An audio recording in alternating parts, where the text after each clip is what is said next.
BSc part second के विद्यार्थियों के लिए जो थ्योरी ऑफ कन्वर्जेंस अभिसरण सिद्धांत जो हमारी बुक चल रही है उसका जो फर्स्ट चैप्टर है रियल सीक्वेंस से उसके आज की वीडियो में जो कन्वर्जेंस ऑफ मोनोटोनिक के सीक्वेंस से एक दिष्ट अनुक्रम का अभिसरण पर आधारित है थ्योरम नंबर 1.5 से हम आज शुरुआत करेंगे। A monotonically increasing sequence action is convergent if and only if it is bounded, and in that case limit of action is equal to supremum of action. एक दिष्ट वर्तमान अनुक्रम अक्सन अभिसारी होता है यदि और केवल यदि अनुक्रम परिबद्ध हो, उस स्थिति में वह अपने लिमिट अक्सन के रूप में वह अपने उच्चक को प्राप्त करता हो। इसकी एक अपोजिट थ्योरम भी है जिसमें limit of x n is equal to infimum of x n, जब वो परिबद्ध तो हो लेकिन उस स्थिति में वो डिक्रीजिंग सीक्वेंस के केस में इस प्रकार से हम उसको भी पढ़ेंगे। तो देखिए कि सबसे पहले आपको अभिसारी जो है अक्सन दे रखा है, कन्वर्जेंट दे रखा है, तो प्रदर्शित करना है कि ये परिबद्ध होगा। तो सबसे पहले परिबद्ध सिद्ध करने के लिए माना कि अक्सन की अभिसारी है तो निश्चित रूप से इसकी लिमिट होगी, सीमा होगी, क्योंकि ये थ्योरम भी हम पढ़ चुके हैं। तो माना कि एक्सन की सीमा एल है तो परिभाषा अनुसार epsilon greater than 0 there exist n0 belongs to capital N। इस प्रकार से कि एक्सन माइनस n का मॉडुलस एप्सिलॉन, इसको हम प्लस माइनस से साइन लेकर के खोलते हैं, एक्सपेंड करते हैं तो एल माइनस एप्सिलॉन से less than action is less then L plus epsilon, और इस प्रकार से इसका सुप्रीमम जो लेते हैं मेथड्स एल माइनस एप्सिलॉन से सुप्रीमम ऑफ एक्सन, एक्सन एक दिष्ट वर्तमान तथा सुप्रीमम की परिभाषा से एक्सन।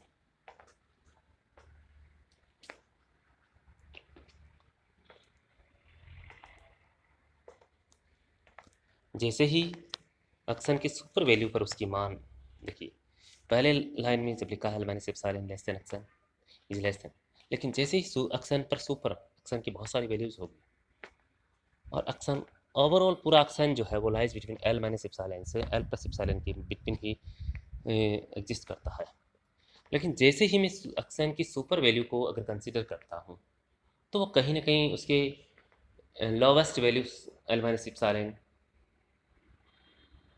अगर डिक्रीजिंग है तो, और अगर वह इंक्रीजिंग है तो कहीं ना कहीं एल प्लस एप्सिलॉन के इक्वल सुप्रीमम ऑफ एक्सन का मान होगा। जैसा 1/1 के एन का जो हम एग्जांपल लेते हैं अनुक्रम का, उसके सभी मान जो 0 से 1 के मध्य स्थित है, लेकिन 1 is the first value of that sequence and that is decreasing when n tending to infinity, then that sequence get 0।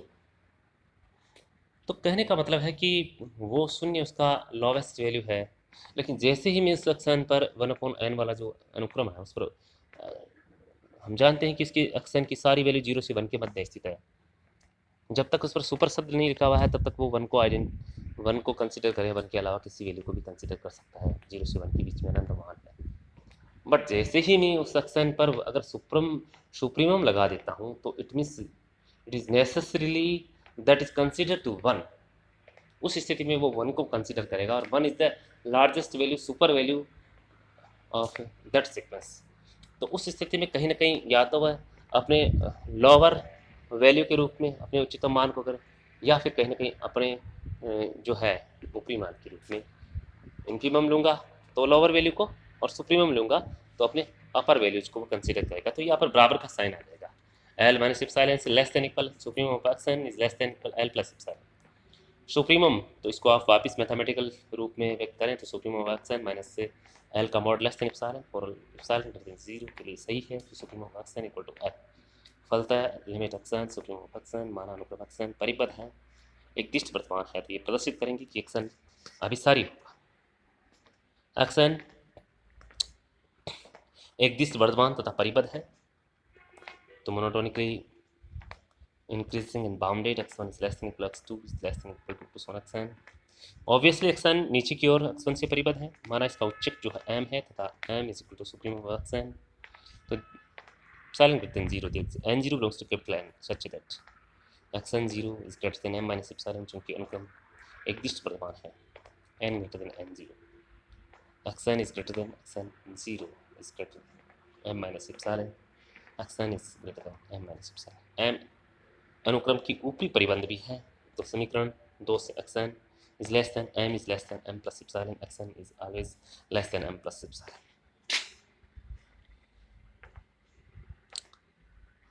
तो इस स्थिति में समीकरण 1 और 2 की सहायता से we can say that m minus epsilon is less than xn is less than m plus epsilon for n greater than n0. Then we can as a return xn minus capital M mod less than epsilon for n greater than n0. Limit m tending to infinity for xn is equal to capital M supremum of xn.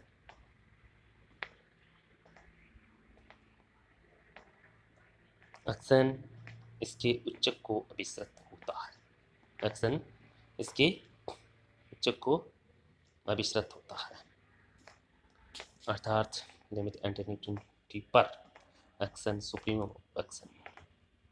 यही हमें इसमें prove करना था, सिद्ध करना था.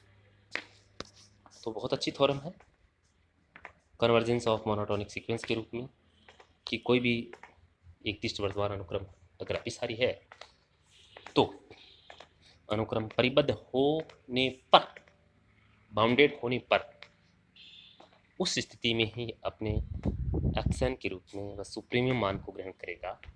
ये हमें इसमें शो करना था, बताना था. तत्पश्चात इसका एक कॉरोलरी के रूप में एक प्रमेय है. देखिए कि ए मोनोटोनिकली डिक्रीजिंग सीक्वेंस, इसके अपोजिट थ्योरम की जो बात कर रहे थे, decreasing sequence is convergent if only if it is bounded, and in that case limit xn infimum of xn, एक दिष्ट हास्यमान अनुक्रम xn अभिसारी होती है यदि वह परिबद्ध हो तथा उस स्थिति में limit xn infimum of xn. यदि xn एक दिष्ट हास्यमान एवं परिबद्ध है तो x1 is greater than equal x2 is greater than equal x1 xn. obviously xn ऊपर की ओर x1 से परिबद्ध है और माना कि इसका जो निम्नक है, जैसा कि सुप्रीमम को हमने m से नोटिफाई किया था, m is maximum value, l is the lowest value, l से यहाँ पर निम्नक को ग्रेटेस्ट लोअर बाउंड कह सकते हैं इसको, निम्नक को बाय डेफिनेशन. तो epsilon is greater than 0, there exist n0 belongs to capital N such that xn0 is greater than xn0 is less than l plus epsilon. चूंकि xn यहाँ पर चूंकि अनुक्रम एग्जिस्ट हास्यमान है, n is greater than n0, xn is less than xn0 is less than l plus epsilon, xn is less than l plus epsilon for n is greater than n0. चूंकि अनुक्रम exist हास्यमान है तो n, चूंकि n is greater than n0, xn is less than xn0 is less than l plus epsilon, xn is less than l plus epsilon for n greater than n0.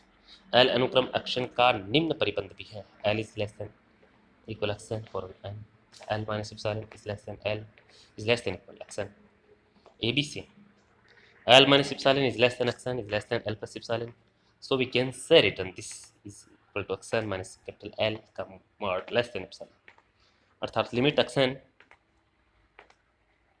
is equal to l is equal to infimum of xn, xn इसके निम्नक को अभिसृत होती है. अब देखिए कि अब इसके सब सीक्वेंस की बात आती है यहाँ पर उपानुक्रम की.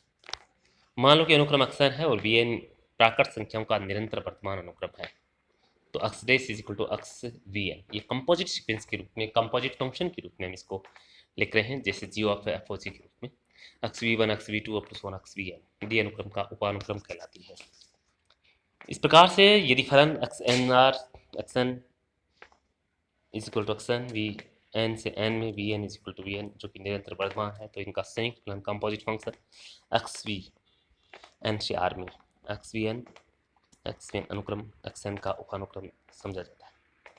एग्जाम्पल फर्स्ट के रूप में xn 1/n के रूप में देखा, 1/2 1/3 up to so on. vn के रूप में v is equal to xn के रूप में 2n - 1 135 के रूप में. एक दूसरा अनुक्रम है, इनका दोनों का संयुक्त जो अनुक्रम है xn is equal to 1/n और p n से n में vn 2n-1 का संयुक्त फलन जो है वो xvn x vn की जगह इसका जो मान है 2n-1 वो पुट किया। x जो 2n-1 है वो xn की भांति है, उसको हमने दिए गए अनुक्रम xn is equal to 1/n से लिखा 1/2n-1 के रूप में। जो समीकरण 1 है उससे हमने इसको डिफाइन किया और 1/2n-1। अब यहाँ पर हमने n को 1 2 3 4 5 अप टू 7 ये वैल्यू देंगे, तो ये जो अनुक्रम xvn के रूप में जो संयुक्त अनुक्रम बनेगा वो अनुक्रम 1/3 1/5 अप टू 7 ऑड नंबर में सभी बट्टे की जो संख्या है 1 1/3 1/5 1/7 1/9 इस प्रकार से ये अनुक्रम बनेगा।